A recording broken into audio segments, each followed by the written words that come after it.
Martín.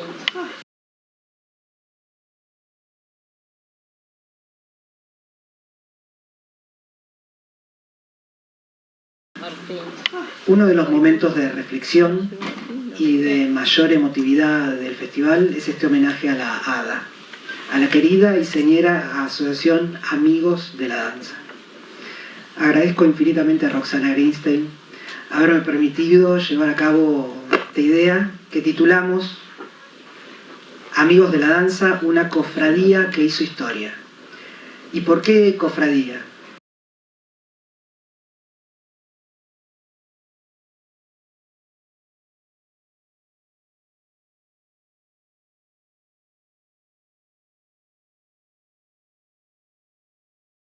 Martín.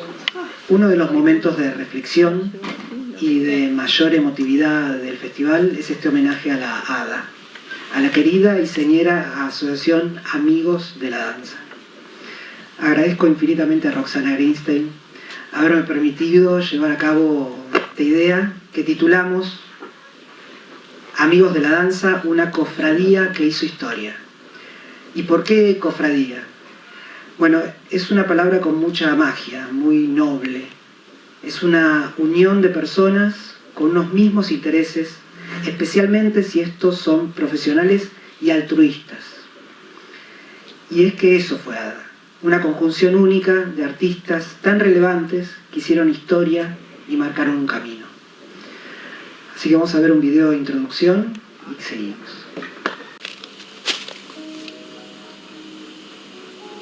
La historia de la danza en Argentina, te digo, está todo acá, todo.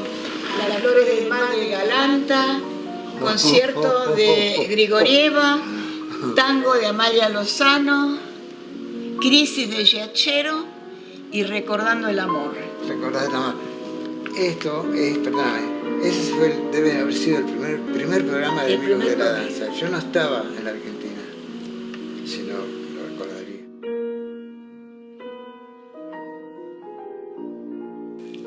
La Asociación Amigos de la Danza se formó por el deseo de coreógrafos, maestros, intérpretes y gestores independientes. Y los que nos reunió a todos alrededor y adentro de esa asociación, sin fines de lucro y solo por, y nada menos, que por el amor a la danza. Sí, porque Ana María era de la comisión. Aparte de fotógrafa, era comisión, estaba en la comisión.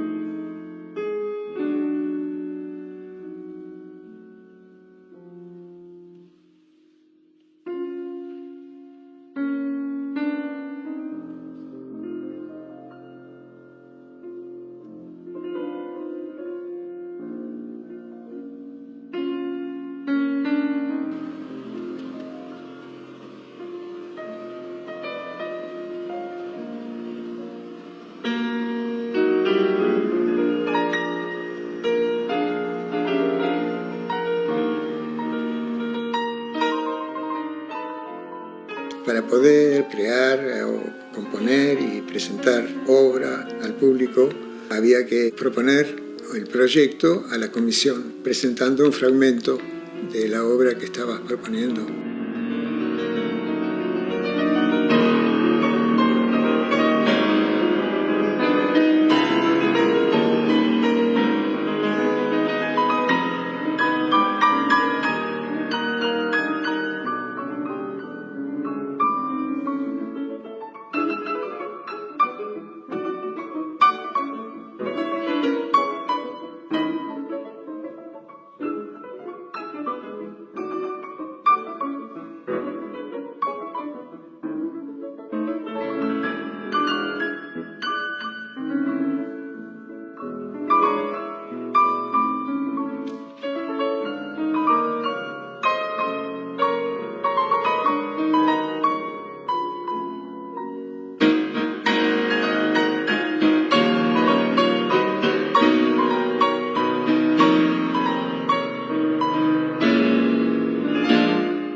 Hoy nos damos el lujo de recordar esta historia junto a algunos de sus protagonistas, para lo cual tenemos el placer de contar con Silvia Keller, Beba González Toledo, Alicia Sanguinete y Oscar Aranda.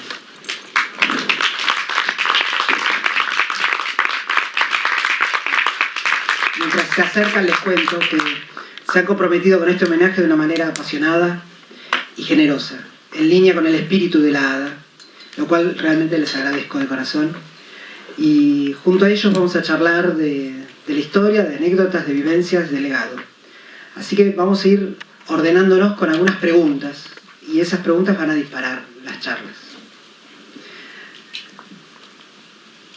¿Cuáles son las semillas que hacen germinar la idea de crear la asociación y el ciclo de funciones? ¿Cómo era ese universo disperso, atomizado, que confluye en la creación de la Hada? Bueno, antes que nada, buenas tardes, y les quiero agradecer que hayan venido. Estamos muy felices de que estén acá. Bueno, acá yo les voy a, en principio, voy a hacer una pequeña introducción para ubicarnos un poquito en el contexto de Amigos de la Danza. Y desde ya les digo que cualquier pregunta que quieran hacer, bueno, será bienvenida. Y si hay alguien que haya transitado y vivido este fenómeno tan artístico y singular que fue Amigos de la Danza, nos puede ayudar y contar sus vivencias. Bueno, Hada nace y se proyecta en la década del 60. Son años que marcaron un hito en la creación argentina, la creación de la danza argentina. Surge con el propósito de promocionar, incentivar y dar posibilidad de crecimiento a la danza argentina, lograr su integración y apoyar la creación coreográfica independiente. Su comienzo se remonta a 1961, siendo sus impulsores artistas profesionales que se propusieron concretar una actividad realizada a través de la pasión o al menos del interés y el placer. Fue un movimiento para nada común, fundado a partir de una genuina vocación artística de todos sus participantes, trabajando ad honorem, bailarines, coreógrafos, músicos, etc.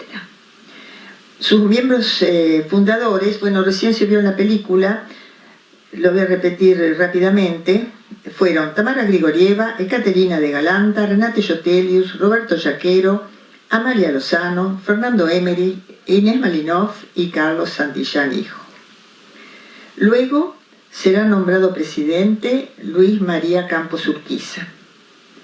A través de las sucesivas temporadas se fueron sumando al consejo directivo distintas personalidades de la danza, la música, la fotografía, la crítica, etc., produciéndose un natural recambio, ¿no? O sea que iba variando a medida que pasaban los años. Entre las numerosas personas que en algún momento participaron del consejo directivo podemos nombrar a Esmeralda Goglia, Annemarie Heinrich, Rodolfo Danton, Estela Maris, Basilio Ruiz, Claudine Bourquin, cuya tarea fue muy importante, estaba siempre presente. Todas tareas fueron importantes, pero ella la sentimos muy cerca. Ernesto Mastronardi, Guillermo Iscla, Miguel Ángel Rondano, Walter Rosenberg, Mario Kramer, Juan Fleischer, que se ocupaba de la parte económica, Victoria García Victorica, Oscar Uboldi, Basil Dupin y algún otro quizás. A quien no se puede dejar de mencionar es a Harry Finnegan, figura siempre presente en la administración y coordinación de las múltiples actividades. Y en cuanto a la parte técnica e iluminación, el referente era José María Barrera, que se volcó a su tarea sin miramientos durante gran cantidad de años. El Teatro Municipal General San Martín había sido inaugurado el 23 de noviembre de 1961. Todo esto era nuevito, maravilloso, que el arquitecto Álvarez lo había construido, diseñado. Y el 11 de junio de 1962, o sea, unos pocos meses después, tenemos la primera función de ADA, como le decíamos, Asociación Amigos de la Danza. En ese momento era director del Teatro Cirilo Grassi Díaz. En ese maravilloso espacio se cumplía, porque ahora estamos acostumbrados, pero bueno, era maravilloso. Se cumplía mensualmente la temporada oficial de la asociación. Esto posibilitó a los bailarines la continuidad en las actuaciones, con un alto nivel profesional y en salas con muy buen equipamiento técnico. Incluso en casi todas las giras realizadas, las actuaciones se hacían en teatros de la magnitud del Argentino de La Plata, Rivera Endarte de Córdoba, Libertador hoy día, Sodre de Montevideo, el Círculo de Rosario, Municipal de Santa Fe, Municipal de Bahía Blanca, por citar los más importantes. Amigos de la Danza tuvo una duración de 10 años, 1962 a 1972.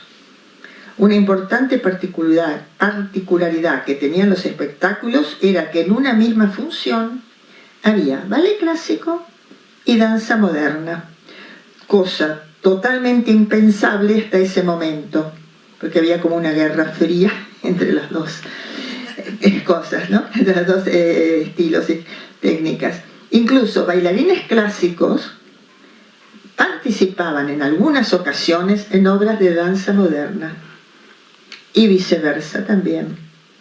Otra particularidad, especialmente en los primeros años, era que fuesen estrenos de coreógrafos argentinos, con música compuesta por músicos argentinos y ejecutada en vivo. Eso fue maravilloso, porque al principio, después no se pudo sostener, por supuesto, ¿no?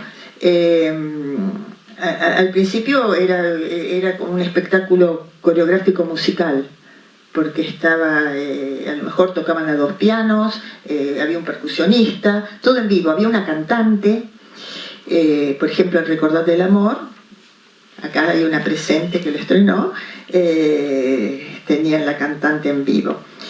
Bueno, por supuesto, hubo algunas excepciones, algunas obras de repertorio se tenían que hacer con grabación, y esto después se fue perdiendo, era muy, muy difícil de sostener.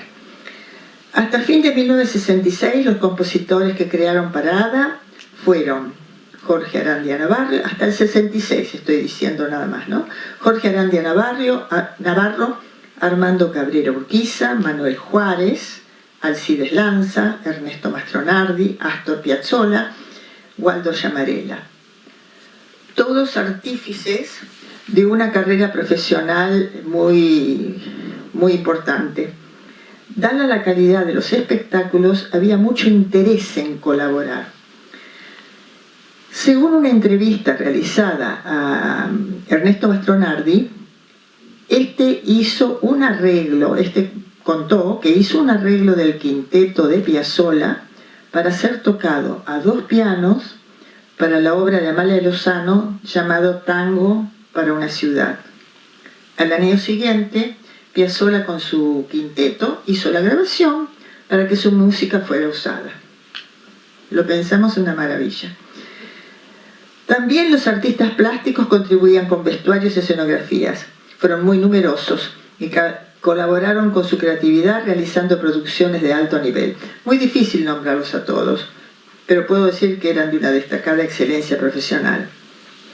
Hubo bailarines que recién comenzaban y otros con trayectoria anterior, como la mítica pareja de baile Estela Maris-Rodolfo Dantón, cuyo peso artístico ya se había hecho sentir. Eran coreógrafos los dos también, presentaron obras en Amigos de la Danza. Analizando la participación de esos jóvenes bailarines en las funciones, podemos determinar que muchos de ellos concretaron una fructífera carrera profesional. y hubo figuras que luego destellaron. Voy a nombrar algunas, bueno, sin desmedro de las demás, ¿no? Por ejemplo, Greta Loisia, bueno, Mirta Furioso para nosotros, que fue primera bailarina de La Plata, Cristina del Magro, primera bailarina, Susana Agüero, una exquisitez, Graciela Sultanic, Violeta Janeiro, Rina Valver, Gustavo Moyajoli, Rodolfo Fontán, bueno, Luis Olguero y muchos más. ¿No? Pues, en el ámbito de la danza contemporánea se destacan como bailarines y coreógrafos Oscar Araiz, Ana María Steckelman, Susana Zimmerman, Ana Labat, Doris Petroni, Beatriz Amabile, Susana Ibáñez, Juan Falsone, Lía Yelín, hoy reconocida directora de teatro, y bueno, y muchos más. Pero dio oportunidad al crecimiento profesional a muchos jóvenes. Se observa que reconocidísimos coreógrafos, junto a noveles, permitieron el surgimiento de muchos jóvenes. De estos fructíferos años podemos compilar numerosos nombres. Uno de los ejemplos más claros es Oscar Araiz, que en 1968 es nombrado director del primer y único elenco oficial de danza contemporánea. El proyecto de Amigos de la Danza fue encarado con seriedad y profesionalismo, tal es así que se redactó un reglamento de estricto cumplimiento. Hasta se llegó a tener un consejo de disciplina. Sí, un consejo de disciplina, que no tuvo gran intervención, ya que todo se hacía con entusiasmo y gran amor. Bueno, para ir terminando, este es un pequeño esbozo porque acá mis compañeros tienen mucho para contar.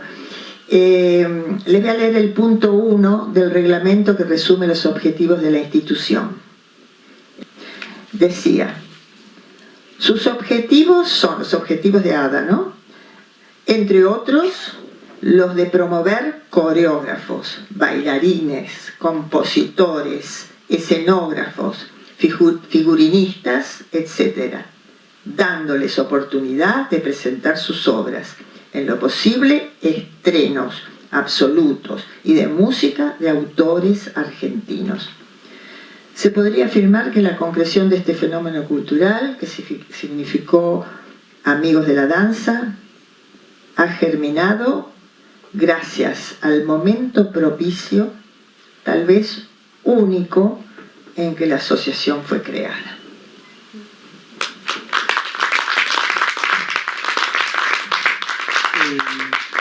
Ahora para ubicarnos, ¿no? Un poco cómo era la cartelera de la danza nacional antes y después, cuáles eran los espacios para la danza. Estaría bueno como saber, ¿no? Entender esa época. Hola, buenas tardes. Bueno, yo voy a hablar un poquito del contexto. Me parece interesante comenzar por las visitas que tuvo Buenos Aires en cuanto a estilos, creadores, compañías.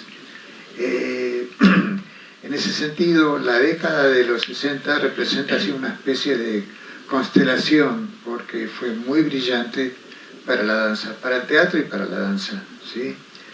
Algunas de las compañías que nos visitaron en esa década fueron las del Marqués de Cuevas, de origen chileno, con repertorio de Skiving, de Taras,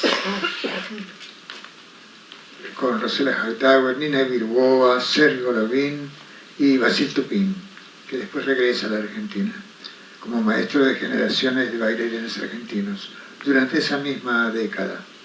El London Festival Ballet, dirigido por Anton Dorat, privado y luego nacionalizado, que tenía como estrellas a Tony Lander, Marilyn Belinda Wright y con el repertorio específicamente de Jack Carter. El Berliner Ballet, el Staatsoper de Berlín, donde brilló nuestra compatriota Didi Carli. En los 60, el Ballet del Teatro Colón sufre una transformación. El ballet fue creado en 1925 con una impronta, con un sello modernista, tomando como modelo los ballets rusos de Diaghilev. pero en los 60 da un vuelco y se afianza en el academismo, que mantiene ese sello hasta hoy. En ese sentido, a mí no me gustan mucho las clasificaciones ni las etiquetas, pero ese modernismo se ve modificado, ni mejor ni peor, modificado.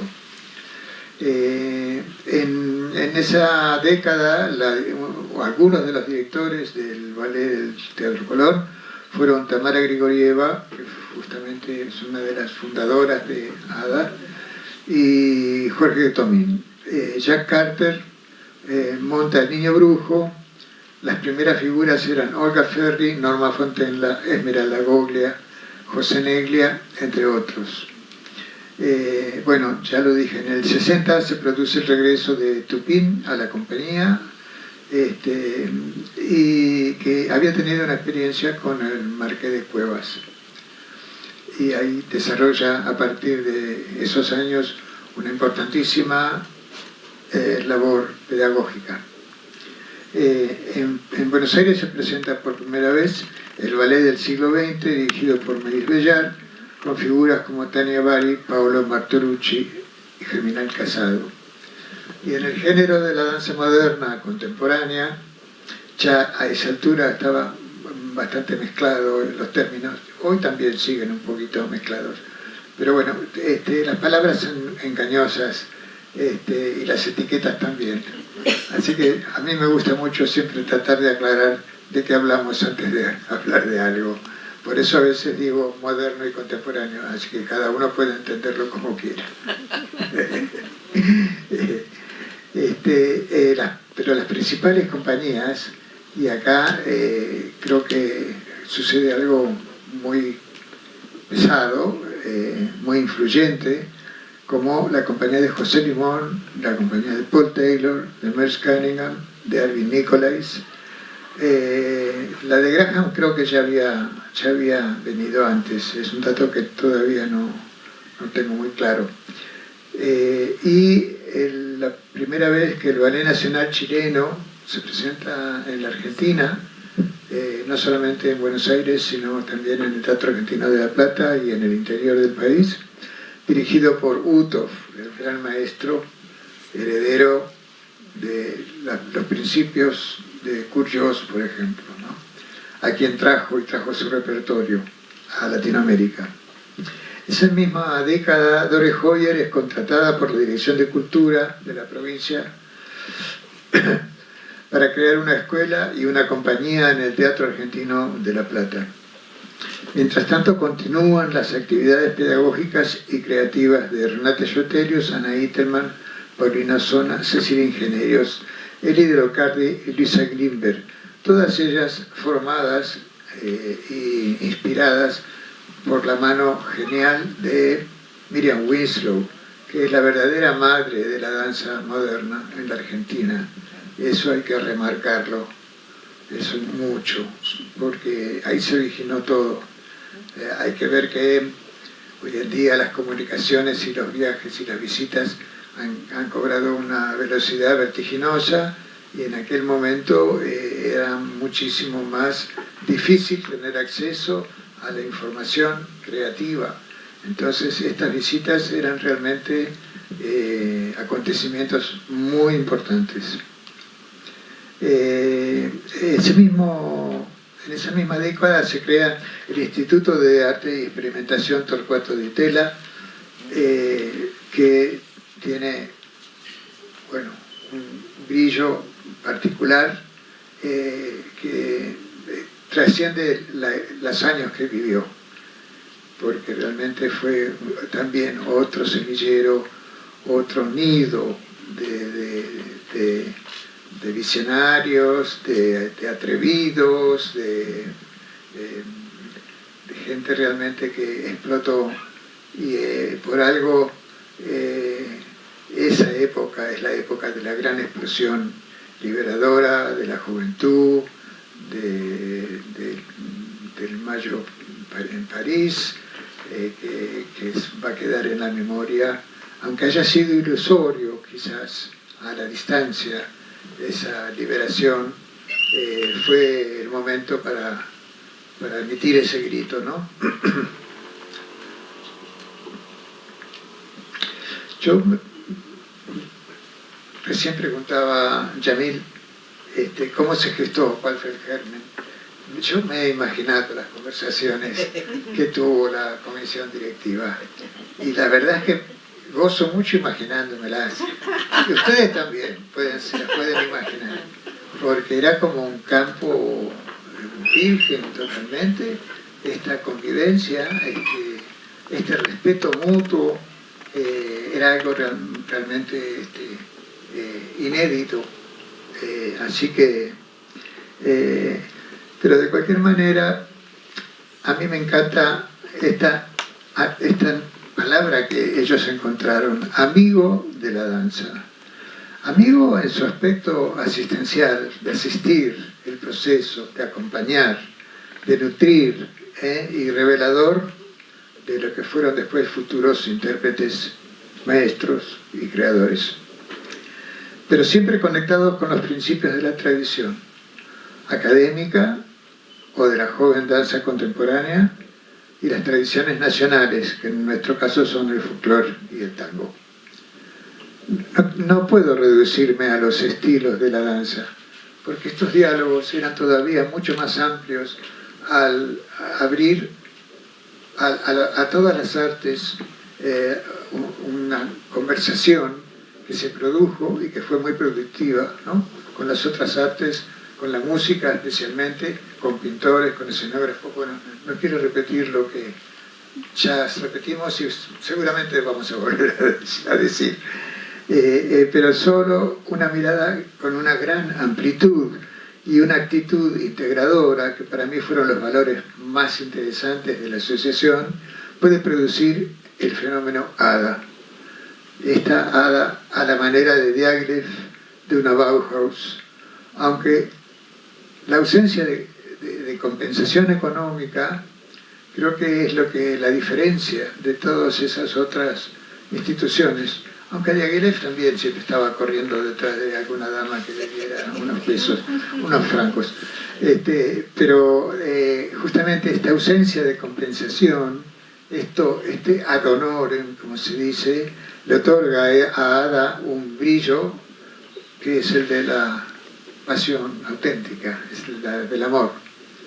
Eso es un poco, en grandes rasgos, el paisaje artístico que se presentaba en la década.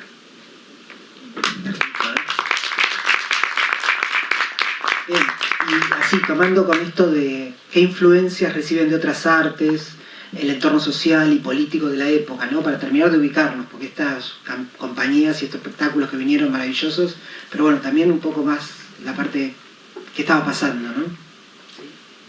Bueno, buenas tardes a todos.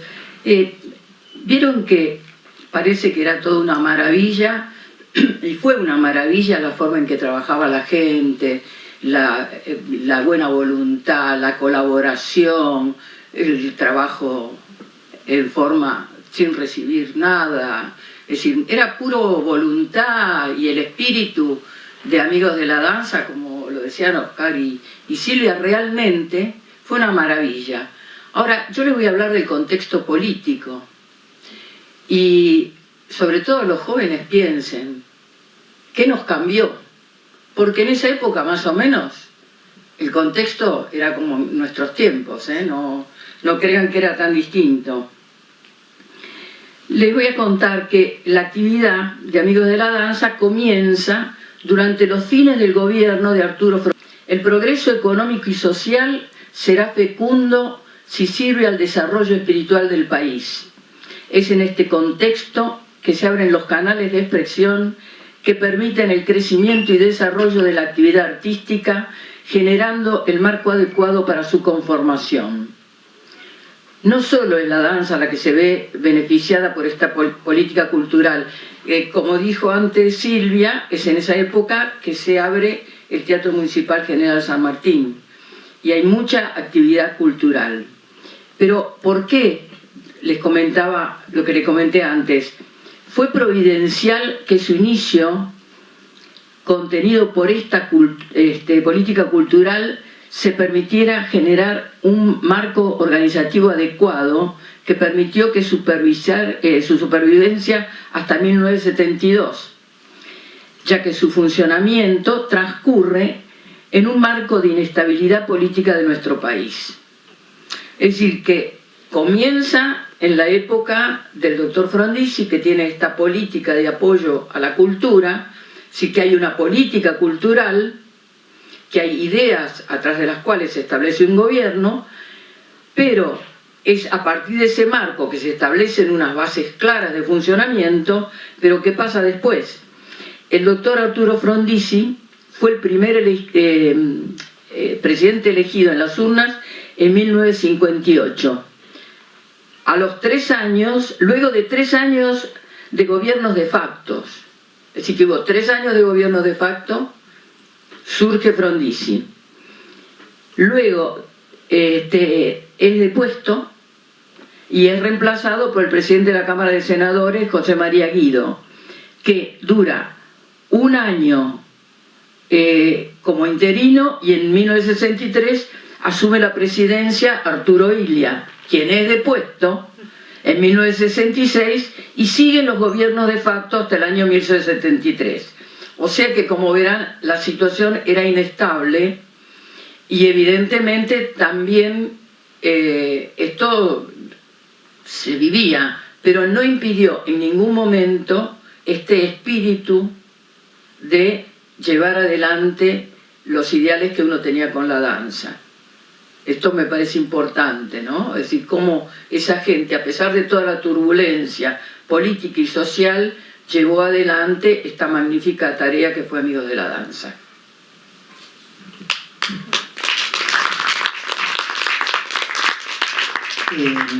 Mirando e investigando, me llamó la atención que aparece Serge Liffard como socio honorario.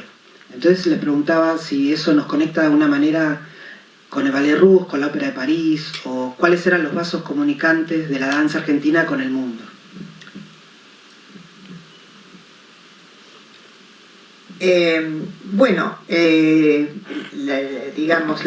Los vasos comunicantes de la danza argentina con el mundo, en cierta forma, Oscar nos dio un panorama muy completo. Para mí, que es muy probable que lo nombraron a Serge Liffard como socio honorario, que figura en los programas, por la cercanía que tuvo con la danza argentina. Fue muy significativo que se le entregara el premio Václav Nijinsky a José Neglia en la segunda función de Amigos de la Danza. O sea que era como, ya Amigos de la Danza tenía mucho prestigio, y bueno, se eligió ese lugar para entregarle el premio Nijinsky, que fue un premio que le fue otorgado a Neglia por su interpretación de Ícaro de Liffard en París. Pues es un premio dado por la Universidad de París en ese tiempo, ¿no? Ahora, el tema fue así. Liffard no pudo viajar a recibir el premio. Ay, perdón, sí. Bueno, es peor que no sé qué. Neglia no pudo viajar porque estaba enyesado. Creo, porque me lo dijo un periodista, pero no, que en la clavícula. Para el caso no es importante. Y es por eso que se le entregó en Buenos Aires. Volviendo así, hay una pequeña anécdota que dice que Liffard vino en el año 62 con Tamara Tumanova a Buenos Aires, porque Tamara Tumanova vino a bailar Fedra. Entonces estaban los dos. Fedra era el coreógrafo de Liffard. Y ambos fueron a la casa de Neglia, que quedaba en Corrientes y Junín, a visitarlo. Todo eso pienso que, que había mucha cercanía por eso. Ícaro en realidad se estrenó en 1935. tenía música de Honegger. ¿Qué más les puedo decir? Bueno, aparte, mirando los distintos programas de distintos años, más adelante figura como socia honoraria en el 65 Miriam Winslow, que, bueno, como dijo Oscar, tuvo una misión muy importante en la danza contemporánea en Buenos Aires, danza moderna, se decía en esa época, en Buenos Aires. Y ella montó una obra, Ironía del Destino, la montó para Amigos de la Danza. Y también eso supongo que es por un agradecimiento y homenaje por su trayectoria. Y todavía más adelante, yo lo encontré en un programa del 69, pero a lo mejor fue antes también, fue antes. Figuran como socios honorarios Cirilo Grassi Díaz, que fue el que estaba al frente del teatro cuando se concretó lo de Amigos de la Danza, y a Luis María Campos Urquiza, que fue director. Bueno, eso es un poquito lo que... Bien. ¿Cómo eran los procesos creativos? ¿Había una influencia grupal? ¿Cuál creen que fue la evolución de ese proceso en este tiempo? Y estamos hablando como de la cocina de las funciones, ¿no? Esa cosa que tiene que ver con la técnica, con la difusión, con los medios, y algo que no es menor, que es el tema de la producción, ¿no? Del dinero para producir. Y vieron, había escenografía, diseño de vestuario, había mucho que hacer. Bueno, sí, yo voy a arrancar un poco con, a ver, cuáles eran los tipos de danzas que se veían en ese momento acá. Y si bien a los efectos del análisis establecemos clasificaciones, danza clásica, neoclásica, moderna, contemporánea, esto no siempre es tan claro, ¿no? Pero hay un tipo de danza que es la que se recibe como legado, entendiendo por legado a una recepción que es tomada como un imperativo cultural insoslayable, es un mandato. Está basada en tomar como válidos los valores universales y una concepción del arte ya dada, aceptada y que tiene que ver con la tradición, entendiendo como tradición a una actitud de recepción de ese legado en la que el sujeto es un mero soporte y no sujeto de su propia cultura. En esta identidad, además, hay transculturización, tomando los elementos nuevos para homogeneizarse con la cultura dominante. Bueno, cuando yo hablo de este mandato, ¿qué se les ocurre de qué hablamos? ¿De qué tipo de danza?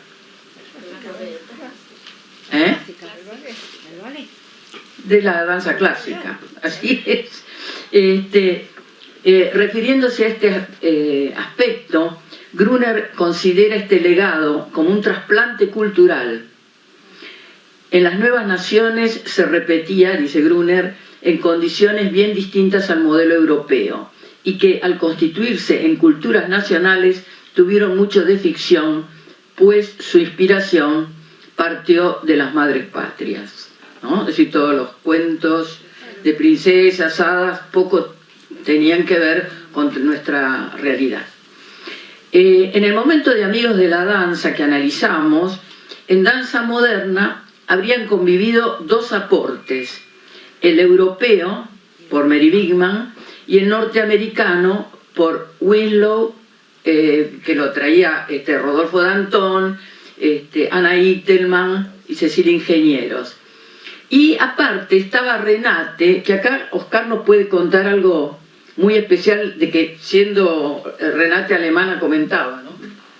Sí, esto tiene que ver con lo que dije antes de las clasificaciones y los encasillamientos, porque tenemos como clavado la escuela europea y la expresionista sufriendo, exagerando, que tenía sus motivos para sufrir y para exagerar y para gritar, que de ahí viene el expresionismo, por supuesto. Y la escuela americana, donde surgieron maravillosos maestros y maestros, con otro carácter. Sin embargo, los principios son los mismos. Yo siento que si un europeo se casa con una norteamericana y tienen hijos, ¿qué va a salir? Depende de dónde se críen. Ese es el contexto. Si se crían en Europa van a tener una cultura y una información y una caracterología y una moral y una estética totalmente diferentes que si se crían en Estados Unidos, ¿no? Tendrán un espíritu deportivo, claro, luminoso, joven, ¿no? Por alguna razón está esta cosa de que siempre Europa mira a América un poco despectivamente como miran los padres a los hijos. Y al revés, los hijos también miran a los padres como si fueran antiguos. Bueno, esas cosas que en toda la familia se da, también pasa en la familia cultural. Entonces hay que ser muy cuidadoso porque desde un principio mismo el intercambio y las influencias entre unos y otros fue en Bigman, que está considerada la madre del expresionismo, mandó nunca me acuerdo el nombre, la maestra que hizo tantas comedias musicales, Renate la mencionaba siempre, yo sabía que me iba a pasar esto. No, bueno, ya va a decir.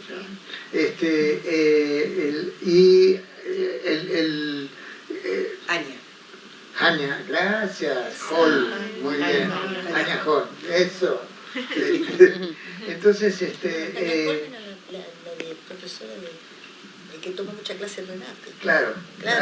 Era el que no me salía, a mí no me salía el nombre hoy. Bueno, llegó, Anya.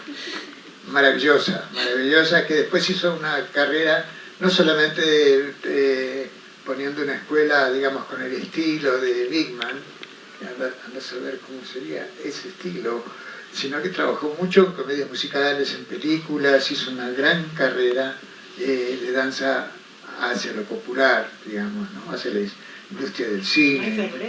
Maravilloso. Sí, todo eso, exactamente. Yo creo que la síntesis de esto es la propia Renate, que hemos hablado muchas veces. Renate llega a Buenos Aires con 14 años, habiendo recibido sus primeros años de formación en el Staatsoper, en la ópera de Berlín, donde se daban las bases de Mary Bigman. Eso era todo, llega acá y da sus pequeños recitales, se presenta como un adolescente, pero en realidad la formación se va completando cuando llega Mary Bigman, en principio, y después a partir de viajes que la propia Renate realizó. Pero a partir de Miriam Winslow, ella toma contacto con las técnicas norteamericanas, digamos, Graham, Limón, Humphrey, lo que sea, pero en realidad su ídolo y su modelo fue José Limón. Por eso tiene esa característica tan poética, ¿no? Que para mí es la característica más fuerte que tiene Limón. O sea, hay una técnica, pero apoyada en esa técnica hay una mirada poética muy fuerte, quizás porque es latino, a mí me resulta súper atractivo. Y yo tuve la suerte de ver aquella compañía y la verdad es que... La Pavana del Moro. La Pavana del Moro, El Traidor, La Misa Brevis, unas obras maravillosas. Bueno, era eso nada más, que mismo Renate, siendo alemana, es un puente con las técnicas americanas y muy equilibrado. Ella no decía de dónde venían sus conocimientos ni su técnica, si era una técnica propia, porque es muy rápido. Somos muy rápidos para crear técnicas propias. Pero en realidad lo único que tenemos de propio es nuestra voz.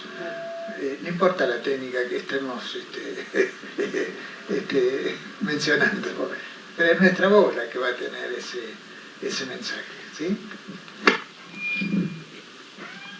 Bueno, lo que hablaba Oscar, sí, es el tema del sincretismo, ¿no? que empieza a aparecer. Debido a que los modos de circulación varían según el periodo histórico, se podría decir que es muy distinto el modo en que se conoce lo que es ajeno o se construye lo que es propio, y a fines del siglo XX o en los años 60, periodo en el que se asienta Amigos de la Danza, hay una diferencia. Justamente es el contacto con lo ajeno, y de acuerdo a la versión de los informantes, estaba dado a través de las diversas compañías de danza que en este periodo visitaron el país, que por supuesto en ese momento no teníamos como ahora televisión, YouTube, todo, que uno prende televisión y ve o llegan tiene los videos, todo eso era muy piensen que incluso las grabaciones también se hacían, era difícil para ensayar, eso después ya lo van a hablar, ¿no? El tipo de material con que se trabajaba. La diversidad, empieza a aparecer también un tema de diversidad que según Fernández Retamar asimila con el mito de Calibán. El legado es utilizado como forma de liberación, porque empieza a surgir un hombre nuevo que, si bien no reniega del legado impuesto, sino que le da un nuevo valor, modifica todas las relaciones, se aleja de las referencias y le da un nuevo sentido a lo que recibe. Este hombre, que es protagonista, se transforma a sí mismo en un fin. No es el mero soporte de un legado, es el autor de su propia cultura. Se puede establecer que este es el caso de coreógrafos que, partiendo del legado de danza moderna recibido, continúan generando sus creaciones a partir de la búsqueda de un sentido propio, ya que no podía dejar de estar presente la influencia. Siempre se recibe algo, siempre, esto hay que pensarlo en términos de epígono. Y este sería el caso de Cecilia Bullaude, que realiza las obras a partir de músicos como Astor Piazzolla y temáticas argentinas. Otra forma de búsqueda puede ser la de Susi Zimmerman, Ana Labat con Huicló, Marta Jaramillo con Los Gobernantes del Rocío, Ana Ittelman con La Casa de Bernarda Alba. Dejan de lado el tradicional enfoque de danza moderna, que hasta ese momento en general refería a estados anímicos del hombre, y toman textos con enfoques sociales o filosóficos. O el caso de Oscar Araiz, que retoma en su consagración de la primavera un enfoque antropológico. Además, hoy le preguntaba a Oscar, ¿en qué año? Pues yo no me acordaba, hicimos que él montó Consagración. ¿En qué año fue, Oscar? 66. Bueno, 66. ¿Qué edad tenía Oscar Araiz en el año 66? Era un niño joven, un joven precoz, adolescente prácticamente, porque, bueno, una maravilla. Y digo esto porque es impresionante, ¿no? La repercusión de Consagración como fundante de toda una nueva danza contemporánea en la Argentina, lo digo yo porque no lo va a decir él, por supuesto, y que desencadenó, yo creo, inspiró a muchísima gente en lo que fue después la danza contemporánea, danza moderna. Y realmente, es decir, bailar sus obras es impresionante, es una maravilla. El trabajo musical, la vibración del sonido, todo. Bueno, esto lo hizo partiendo de un enfoque antropológico. Bueno, entonces, siguiendo estos principios antropológicos, es todo heredado. O sea, no hay nada original. Lo que existe es la suerte de haber pertenecido a un momento, haber vivido un momento donde hubo una conjunción en el que uno es heredero de muchas cosas, de muchos saberes, influencias, maestros, compañeros, situaciones políticas que pedían, ¿no? A veces ya sabemos todos que las situaciones políticas más difíciles son las más creativas, Siempre. porque necesitamos esa compensación en la cual reposar, alimentarnos. Entonces, bueno, fui parte y tuve la Y suerte, necesitamos ¿no? la genialidad. Claro, el talento. El creador. El Sí. talento. Bueno, ok. Está bien. ¿Qué es el talento? Pero bueno, pero fue un ejercicio, gente, fue un ejercicio. Antes de consagración, yo hice otras pequeñas consagraciones que eran todos como ensayitos. Entonces, yo venía ya de chiquitito con la obsesión, que venía laburando y explotó en el momento justo. Y fue muy feliz para todos en ese momento. Bueno, sí, sigamos. Pero quiero hablar de enfoque antropológico. Y justamente tiene que ver con la consagración de la primavera, porque el aporte fundamental de esa mirada es de Nicolás Roerich. Roerich es antropólogo, pintor, escenógrafo y vestuarista de la consagración de la primavera de Stravinsky. Cuando Stravinsky comienza a componer los primeros esbozos de la consagración de la primavera, Roerich escucha y hace una interpretación antropológica de esos ritmos que evidentemente eran primitivos porque venían del vientre de la música, ¿no? Son brutales. Esa música tiene algo que va más allá del autor. Sí, es verdad. Va más allá de quien la interpreta o quien la coreografía. Fíjense que todas las versiones coreográficas tienen momentos como que están dictados por la música o por algo que habita la música y que coinciden, ¿no? Bueno, son todas ritualísticas, son todas, tocan los grandes mitos del sexo, de la guerra, de la muerte, de la regeneración. No quiero poner en palabras cosas que la música y la danza dicen mejor, pero quiero decir, toca un terreno que es como, no sé, el subconsciente colectivo, ¿no? El inconsciente colectivo, ¿no? De Jung, una cosa así. Esta visión de Roerich y participación forma también parte de esa mirada modernista con la que fue creado el ballet del Teatro Colón. Inclusive a los pocos años vino como maestro y director al Teatro Colón Romanov. Boris Romanov, justamente, fíjense, no es casualidad, la consagración se estrenó en 1913 en el Teatro de los Champs-Élysées. Y Boris Romanov fue bailarín de la compañía y maestro seguramente, no sé muy bien qué rol, de Diaghilev entre el 12 y el 14. Así que estuvo ahí. Entonces no me digan que no está marcado, como estamos marcados todos por Nijinsky, por Stravinsky, sin poner nuestro nombre, ni quién somos, ni nadie es original. Es toda una riquísima herencia, es una riquísima herencia. No somos nada más que canalizadores, pasamos la cosa, la recibimos y la pasamos. Y en el medio somos transparentes, ni siquiera están nuestros nombres. Pero eso es maravilloso. Eso a mí me parece que es el fenómeno del arte como más auténtico, más humilde inclusive, menos personalizado, menos vanidoso, una serie de bueno, eso es mi mambo particular, perdón.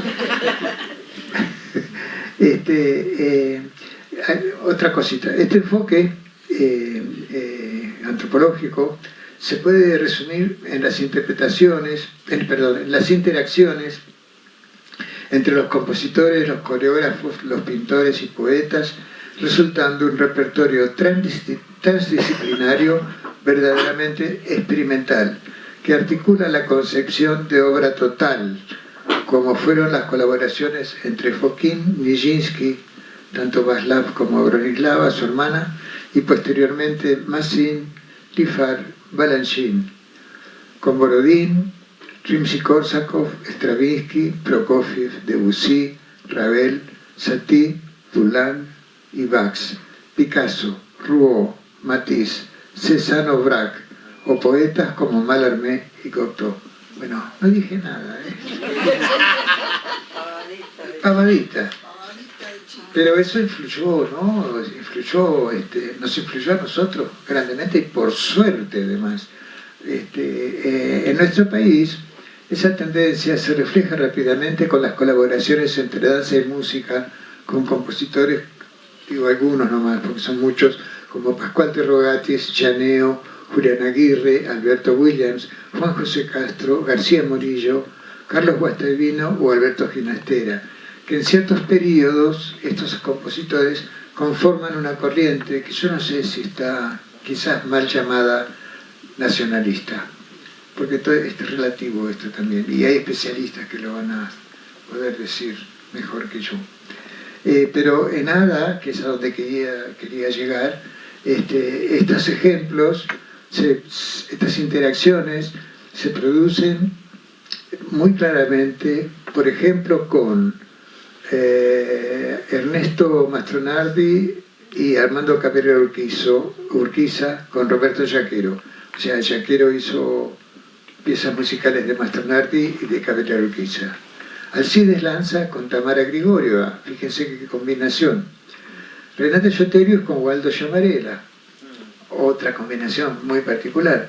Amalia Lozano con Astor Piazzolla, que ya fue recién mencionado esta combinación. Ana Laval y Susana Zimmerman con Manolo Juárez, y Néstor Roy, que era bailarín del Teatro Colón, que hizo La Cautiva con música de Alberto Ginastera. O sea, son algunos chispazos de este propósito que tuvo Ada en su primer objetivo, ¿no? El punto de reglamento. Perdón, Oscar, y hablábamos también de la relación de bailarines, el caso de Paulina con Bruno Benier en los vestuarios. Sí. Y nombrabas a alguien más vos también, de la relación también la danza con la plástica. Paulina y, bueno, no sé, Iterman tomó clases con Pettoruti. Claro. Y Bruno Benier era el marido de Paulina. De Paulina. Flora Martínez con Seguí. No, Graciela. Graciela Martínez con Seguí. Con Antonio Seguí. Eso, sí. Sí, son datos jugosos.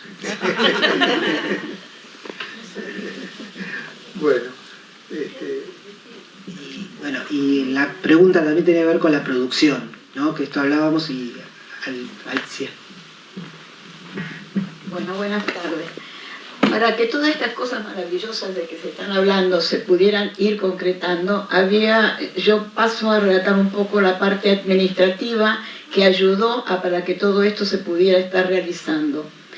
Gracias a esas iniciativas de políticas culturales de la época, ADA contó desde sus comienzos con el auspicio de la Dirección General de Cultura de la Nación y también con la Secretaría de Cultura de la Municipalidad de la Ciudad de Buenos Aires, y a su vez con un subsidio del Fondo Nacional de las Artes, y aparte muchos aportes privados, especialmente de todos los integrantes de la comisión directiva de ADA. Pero con todo esto se pudo ir ayudando a crear toda esta cosa maravillosa que se estuvo haciendo durante tantos años. Gracias. Bueno, y ahora, ¿cómo era el trabajo de difusión? ¿Existía un público ávido de la danza? Era la pregunta. Y acá, Silvia, eso que encontraste. Pero ¿habrá tiempo? Porque terminamos, estamos muy ¿no? Léelo. Bueno, pero empiezo antes. Bueno, desde el principio hubo mucho apoyo de la prensa. Eso fue maravilloso.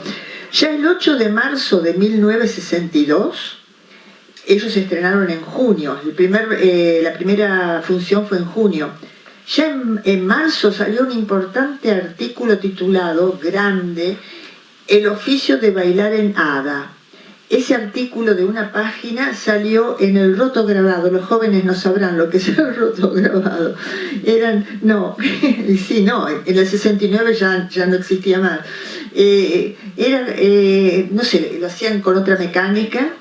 Era el suplemento cultural del diario La Nación de los domingos, pero era color sepia y bueno, era como muy determinante, no sé, yo puse el roto grabado porque me acuerdo de eso. Bueno, ahí ya salió ese artículo anunciando la primera presentación en el Municipal San Martín. No es fácil esa difusión. Y ahí se ven fotos ensayando en el Teatro Marconi, el legendario Teatro Marconi, Crisis de Yaquero, que fue en el primer programa con música de Mastronardi, y Tango para una ciudad de Amalia Lozano. Se ven las fotos.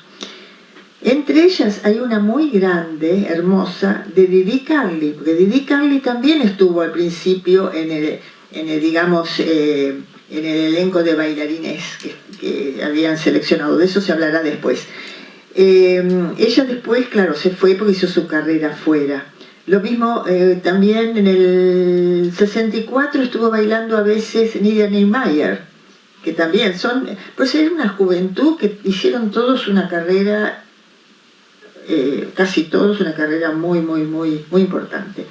Bueno, estaba la foto de Didi Carli y Hugo Bofanti, y atrás en la foto se ve Amalia Lozano, Mastronardi, Yaquero, que eran los de la comisión fundadora y comisión directiva, Carlos Gianni, un escenógrafo, y Fernando Emery, que era crítico, posiblemente era uno de los que podía, digamos, no es la palabra conseguir, pero que podía, bueno, tratar de ver si se podían hacer estas...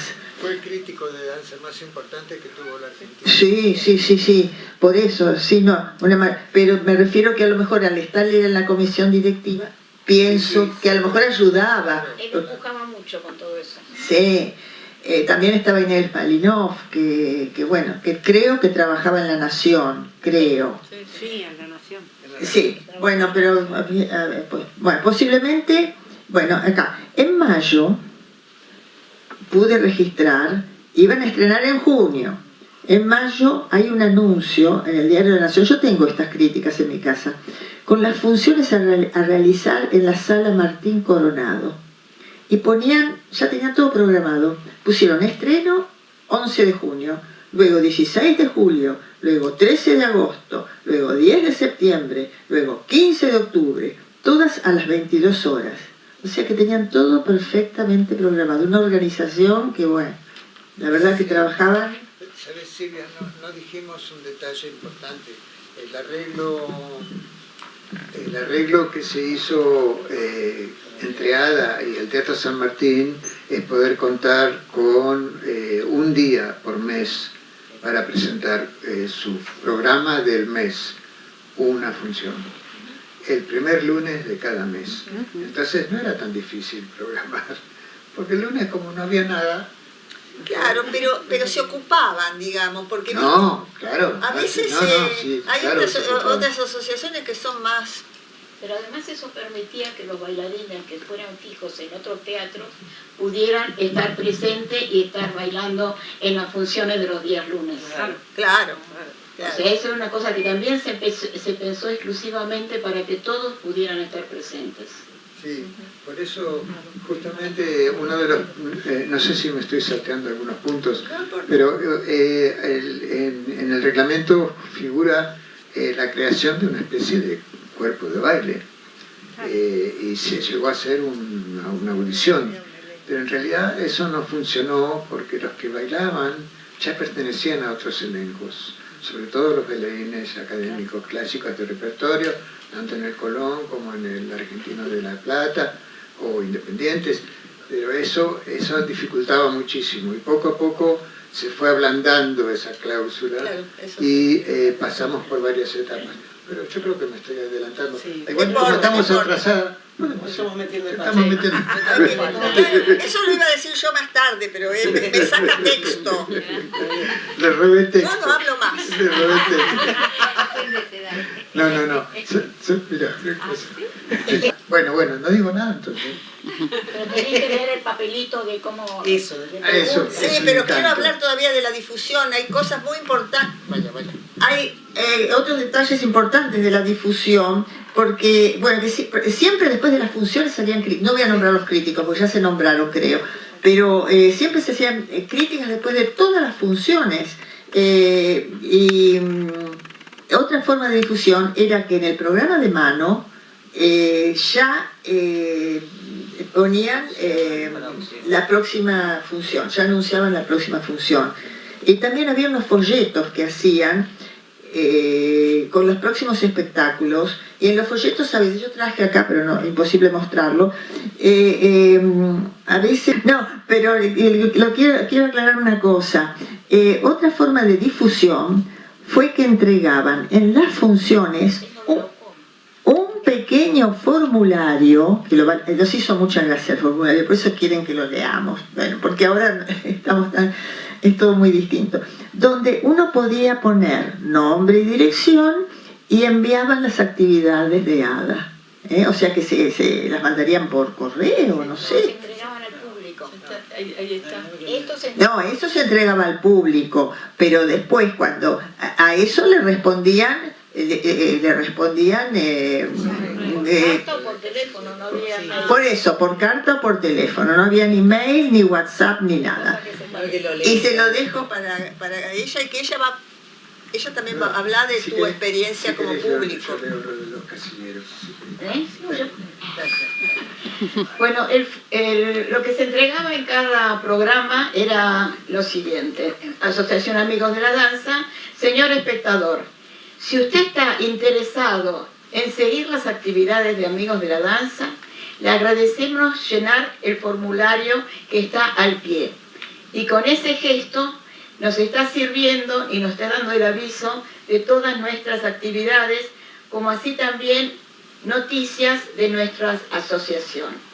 A la salida de este teatro habrá personas que recibirán los formularios llenados. También los puede usted enviar por correo a la dirección Juncal 840, que era de un integrante de la comisión directiva. Y después figuraba, bueno, el nombre, el apellido, el domicilio, el teléfono, y atrás, si se quería hacer algún comentario de lo que de la función que habían presenciado. Todo muy organizado. A mí me gustaría un pequeño detalle. ¿Qué cosa? Hay una parte que dice: me interesa particularmente noticias sobre danza clásica, moderna, ambas. Y abajo dice: táchoselo con la corresponda. Programa escribir con letra de imprenta. Es maravilloso. Es un link de la época, ¿no? Mailing, el famoso mailing. Claro. Bueno, y por la parte del público, ¿no? Bueno, yo hablo desde el punto de vista de espectadoras. Como espectadora de la mayoría de las funciones de ADA, tanto en el Teatro San Martín como en las posteriores que fueron en el Teatro Coliseo, puedo decir que fue una experiencia única para muchos y también lo fue para toda su época. Los que veníamos del estricto mundo del ballet clásico, estamos hablando de los años 60, esas funciones de los lunes nos abrió y brindó la posibilidad de ver no ya el ballet, entre comillas, sino la danza en su totalidad. Los que estudiábamos danza clásica en ese momento, el comentario era: si no te va bien con las puntas, anda a estudiar danza moderna. Lo he recibido. Era verdad, lo he recibido. Si sos muy alta, anda a hacer danza moderna. O estás muy gordita, anda a hacer danza contemporánea, o andás a hacer folclore. Pero además, era lo peor, ¿no? Además para ellos. decían que la danza moderna era muy fácil, se trataba solo de cerrar los pies. Así es. Si no tenés un buen empeine, anda a hacer danza moderna. Bueno, era la danza en su totalidad. Lo contemporáneo, lo moderno, lo neoclásico, el folclore, el tango, lo español, todo eso nos fue abriendo los ojos, la cabeza y comprendiendo ese diverso, diferente y rico lenguaje. Apreciar el trabajo de nuestros coreógrafos, de nuestros músicos, nuestros escenógrafos, creo sin equivocarme que esa experiencia fue un rico semillero que fue dando sus frutos en esos momentos y posteriormente hasta el día de hoy. ver en todas las funciones el teatro a pleno, y eso es cierto, no había lugar, muchas de las funciones no había lugares y había personas de pie mirando los espectáculos. Y luego las charlas en los entreactos, en el hall, e incluso con los compañeros en los cafés de la zona, y mucho también las charlas en las clases del día siguiente, especialmente en las salas de los bailarines clásicos. Como todas esas cosas buenas y valiosas, Ada lamentablemente tuvo su fin. Solo podemos decir que Ada fue una experiencia inolvidable que dio pie al surgimiento de nuevas experiencias, nuevos creadores y excelentes bailarines. Y por último puedo también decir que como fotógrafa me enseñó a ver la danza con otros ojos, que hasta lo imperfecto puede llegar a ser perfecto y muy bello. Bien, sigo, falta poco. ¿Qué herramientas se hicieron para lograr el éxito de la Ada, que algo ya se nombró? Sumado a esto, ¿de qué forma creen que la experiencia Ada generó a su vez una caja de herramientas creativas y de producción para las nuevas generaciones? Bueno, en forma simultánea, en el año 1958 se comenzó a implementar la cátedra de danza moderna en la Escuela Nacional de Danzas, y que dio lugar a una importante formación sistematizada de la que formaron parte en un primer momento reconocidas figuras de la danza moderna como Luli Santangelo, Gerty Sorter, Evet Gaiani, Cecilia Bullaude, Estela Maris, Cecilia Ingenieros, Paulina Osona, Eli de Locarde, Luisa Grimberg, Marta Jaramillo, y la realización de un fantástico seminario que estuvo a cargo de Renate Jotelius. Bueno, también Amigos de la Danza dio un impulso a la danza en la Argentina, que después se vio manifestada además del caso del ballet del San Martín, en los ciclos posteriores de Expodanza, Danza Confrontación, que dieron la posibilidad del surgimiento de jóvenes coreógrafos en ciclos que se realizaron acá en el Centro Cultural General San Martín, y luego de Danza Abierta, que se realizó ya con el espíritu de teatro abierto con el tema del proceso militar. Bueno, acá ya Oscar algo empezó a nombrar, pero es el tema de cómo funcionaban, ¿no? Cómo eran los equipos para trabajar. Lo puedo decir rápidamente, un poquito más sistematizado quizás. Bueno, con respecto a los bailarines, el ingreso a la institución fue de diversos modos. Hubo un grupo inicial que fue convocado espontáneamente por los distintos coreógrafos que montaron las obras realizadas en los primeros programas de la primera temporada. Doris, por ahí ¿vos estabas en el grupo inicial? ¿En el de Bochi? No. ¿En de Ada? Sí, por supuesto. no, pero digamos, en la primera función de Ada, ¿vos bailaste con Renate, Recordate el Amor? Creo que sí. Sí, lo bailaste porque lo vi en el programa. No, sí. Bueno, por ejemplo, ella fue convocada posiblemente, digamos, las primeras funciones, las hicieron así. Digamos,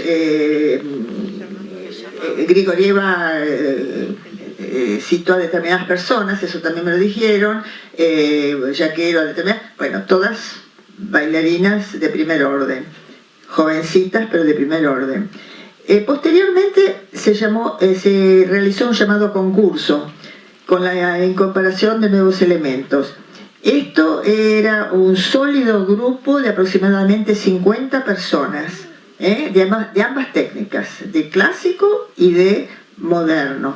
Y ese concurso, no sé si todos, pero el primero, porque yo estuve, se realizó en el estudio de Galanta, que era la maravilla de Buenos Aires, una belleza de estudio. Era como entrar en un santuario enorme, bárbaro, muy, muy, muy lindo. Lo nombro porque realmente emociona ese estudio. Bueno, cada año se producían algunas vacantes, porque lógicamente la gente a lo mejor se iba a bailar a otro país, o a lo mejor entraba al Colón y ya no tenía tiempo. Bueno, había... entonces se seguían haciendo concursos, pero también quiero decir que ya el segundo o tercer año, enseguida, hubo una segunda instancia que se convocaban. Cuando se necesitaban, se convocaban bailarines invitados. Por ahí había una coreografía que necesitaban muchos bailarines, o que a lo mejor el coreógrafo quería una persona especial, necesitaba una persona especial, y se lo llamaba como bailarín invitado. También hubo algunas actuaciones. Bueno, primero voy a decir otra cosa, que es en el año 66 ya no figura más el elenco de bailarines. O sea que eso fue hasta el 66. Después ya no. Ya hubo mayor libertad, como explicó Oscar, y se convocaban los bailarines. Cada coreógrafo convocaba sus propios bailarines. Pero también hubo algunas actuaciones especiales, como la de Apolo, en Apolo Musayet, en la función del 14 de junio de 1965, que fue bailada por José Neglia. Y en otra oportunidad, Basil Tupin actuó junto a Mercedes. Eran invitaciones muy especiales, porque era gente ya, digamos, muy profesional, ¿no? Actuó Basil Tupin junto a Mercedes Serrano. Esmeralda Goglia bailó a Anabel Lee, acompañada por Gustavo Moyajoli. Y fueron varios los artistas invitados con una carrera ya consagrada, como Carmen Panader, Margaret Graham y Hugo de la Valle. Bueno, no sé si... Dame que así me da cuenta su experiencia. Bueno, sí, espera. No, yo quería hablar de las convocatorias, o habla Oscar directamente, de las convocatorias a los coreógrafos. Eso lo vamos a decir. Bueno, entonces delego. Sí, yo quería que Beba nos cuente haber bailado tantas coreografías de tantos diversos coreógrafos. Sí, bueno, ¿qué nos pasaba? Y lo mismo le pasaba seguramente a Doris, ¿no? Que veo que está acá también, con un coreógrafo. O se conocía o te veían y entonces te llamaban, entonces era permanentemente estar participando, realmente éramos todos ya, era una especie de gran familia ahí que nos juntábamos todos, la verdad es que era maravilloso. Entonces, le digo, en mi caso, participé en distintas funciones con distintos coreógrafos como Oscar Araiz, Susana Zimmerman, Ana Labat, Juan Falsone, Cecilia Bullaude, Silvia Keller, Estela Maris, Beatriz Amabile. Era impresionante, eso a mí me permitió estar en contexto con distintos lenguajes coreográficos, crecer como bailarina y además valorar en cada uno la creatividad y originalidad en la creación de cada coreógrafo. Era impresionante. Yo siempre digo, yo en general no he hecho coreografías, porque cada vez que iba a hacer algo decía, no, esto es de Juan, no, esta es Susana, no, esto es Oscar, porque era muy fuerte. Además, coreógrafos con una impronta y con una creatividad muy, muy especial y muy distintiva.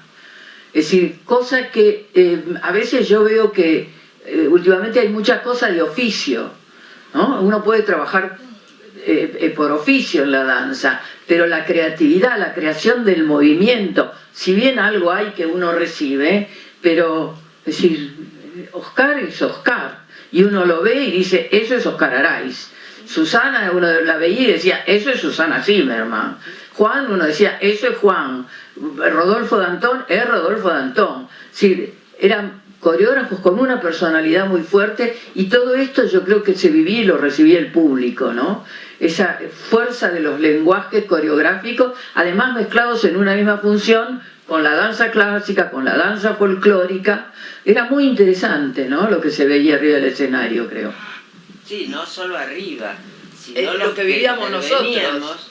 Era maravilloso porque nos formábamos de una manera tan impresionante, Dúctil. con estilos tan diferentes, que nos hizo crecer, ni nos dimos cuenta.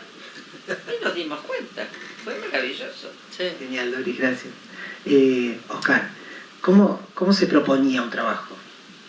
Sí, pienso que habría que separar un poquito. En la programación había piezas de la gente de la misma comisión, que eran ultra profesionales, no tenían que proponer a nadie y ellos organizar. Así fue la primera parte del primer periodo.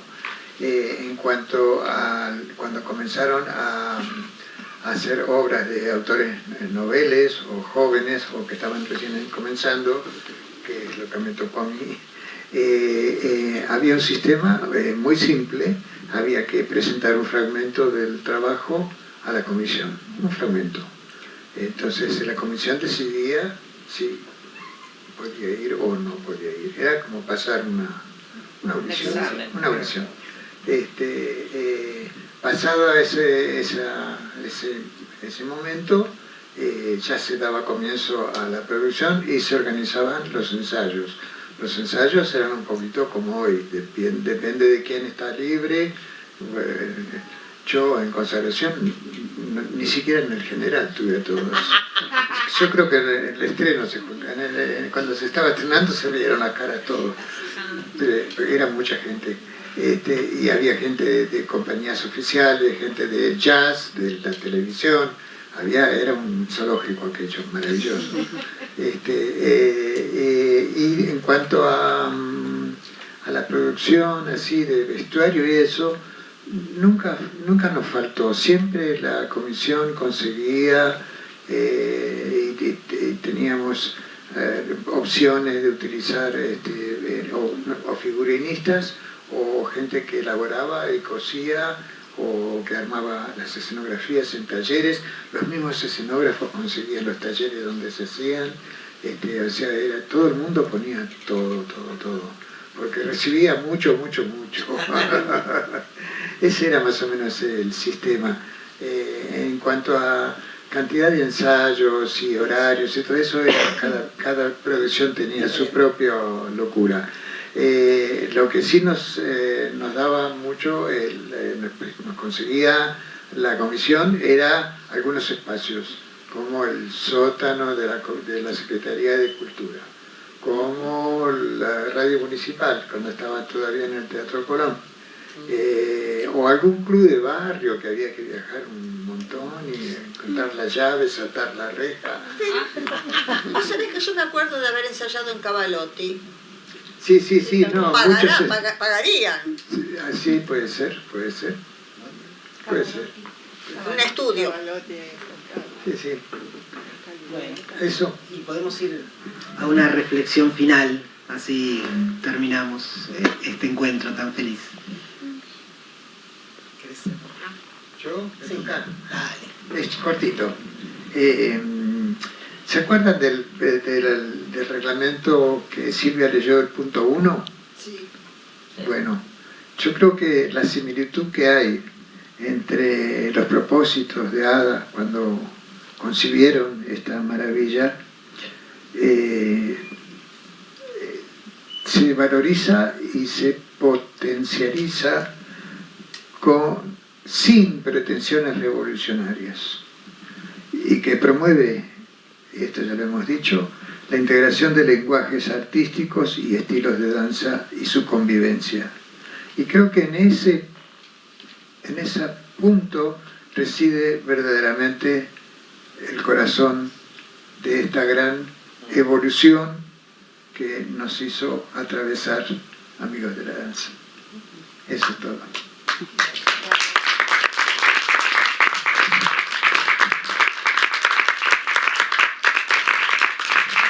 Gracias Alicia, gracias Oscar, gracias Riva, gracias Silvia y gracias a todos ustedes por estar acá. Gracias.